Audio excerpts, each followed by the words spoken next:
Hi, I'm Chris Levy, technical partner at Aquila Super.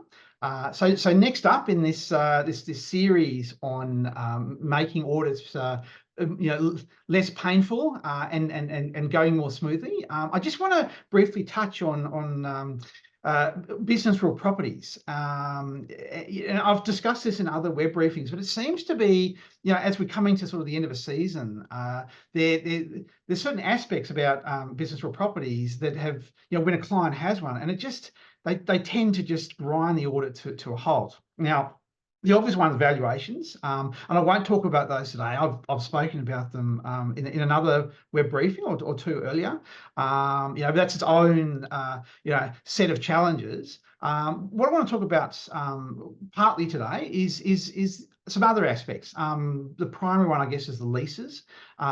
Look, when a business real property, sitting in a fund and it comes to us for audit, the ATO has an expectation on the auditor just to, well, first of all, establish who are the parties involved, who is the tenant. Clients will say, look, it's unrelated, you don't need to worry about it. Look, that's great, and we do seek the accountant's input and say, look, just confirming who the who the tenant is. But the ATO actually expects us to do a little bit more than that, and the primary source for that supporting documentation is the lease. And so we turn around and we say, look, give us a copy of the lease. It's often a bit annoying for the accountant, and apologies for that, because we probably, many auditors, including ourselves, we haven't asked for it previously, but ATO have raised their expectations. We'll say, look, give us a lease, or at least an extract of the lease that has the terms and has, shows the party, so we can clearly see, if it's an unrelated party, we can actually sort of confirm that. In addition to that, there are instances where the lease is expired, and that's something we'll raise in our management letter, because trustees having to be prudent with the fund's money. Look, I guess not having the lease at hand can slow things down. But once we've got it, look, we're usually okay for a couple of years at least. Now, I guess the next step, is, well, if the tenant is actually a related party, well, then it adds all these extra challenges and things that can, again, slow down the audit. And the primary one, or the primary concern is the related party tenant actually paying for the or abiding by the terms of the lease? Are they paying, making payments on a regular basis? Are they, for example, paying outgoings where they're required to? Things like that. And in my experience, there's a sizable minority of super funds and trustees where they go to the trouble of getting these leases drafted, but then they don't follow them. They sometimes they're underpaying the leases, but typically it's more they're just not paying the rent regularly, which can also, apart from essentially, loans to in-house loan issues, it can also be arm's length and sole purpose issues as well, depending on just how bad the problem is. Another one that's relatively common is that the lease that they've gone has said, well, the tenant has to pay for outgoings, but when we actually come to look at it, they haven't. And again, it creates essentially a sort of a loan between the super fund and the business. Typically, it's not much. It's it's under the 5% threshold. However, where the related party tenants actually the individuals, then there's another problem, because sure, in-house asset might not be an issue, but it's essentially a financial assistance to members. It's a loan to the members, even in their capacity as a business. So look, it's something to be careful of. I guess what we would be, if I was in the shoes of the accountant, I'd be looking at this before it even came to us, looking at the lease, making sure you've got a copy of it, and making sure that that your client is actually abiding by those terms. And you might have to deal with potential underpayment before it even comes to us. Final sort of point I'd make is, well, what if you don't have a lease? And we have had instances like that.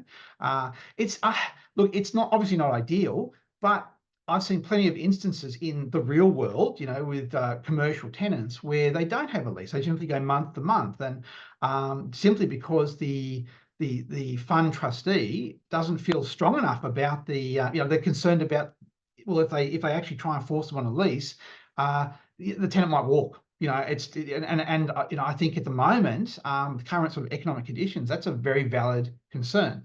So look, we will certainly raise as an issue, you know, but it's not the end of the world. Now, the other aspect of business real property that can tend to slow things down where there is a related party tenant is the actual market value, or the arm's lengthness of the lease payments that are being made, the rental payments. You know, we don't get these nice leases. They're all drafted up, and the tenants following all the conditions. But then we go back to and we say, well, okay, what was the basis for the dollar amount? You know, where did you derive that? And in many cases, it's simply a case of, well, you know, that's what we thought was reasonable, or Bob down the street, that's what he's paying, or you know, or that's what we paid in the previous lease. You know, those sorts of things. And look, to be blunt, that is an issue. The ATO's expectations is that whenever a lease comes up for renewal, or where there is one of those market resets, you know, 3 years of CPI, and then on the 4th year there might be a reset to market, the ATO expects that the trustee actually go and get you know, an agent's input, actually gets some documentation to say, you know, or an appraisal to say this is what should be paid, you know, or this is what is actually market rent. And then that, you know, copy of that should go to the auditor. Now, the trustee doesn't have to go to, you know, to that extent if they don't want to. They can actually go and off their own bat, go and obtain you know, publicly available advertisements for properties, you know, similar sorts of properties in similar areas.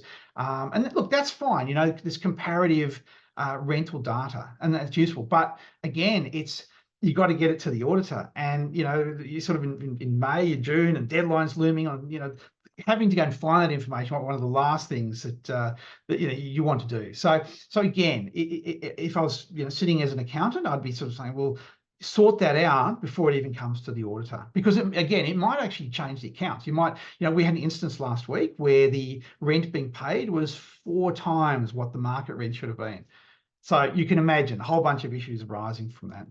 So yeah, those are the two big things with business real properties. You know, apart from valuations, having a copy of a lease and having the supporting documentation for the lease. Yeah, look, that's basically it. I hope that's been useful. You know, if you have any questions about that, please reach out to you know, myself or your audit partner. Yeah, thanks a lot, and have a great day.